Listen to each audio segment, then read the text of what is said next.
Oğlum etrafına bak. Kız dolu. Başladı yine ya. Seni evlendireceğim. Evde kalacaksın şimdi.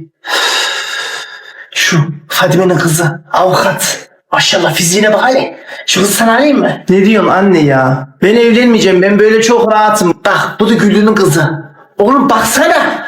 Aha baktım ne olmuş? Bak şurada oturan Ayten'in kızı. Ay bunlar bir zengin. Allah'ım yarabbim. Merhaba Ayten. Ay nasılsın? Anne ya anne ya. Naciye selam. Oğlun mu? Bekar he bekar. Ha bekar mı?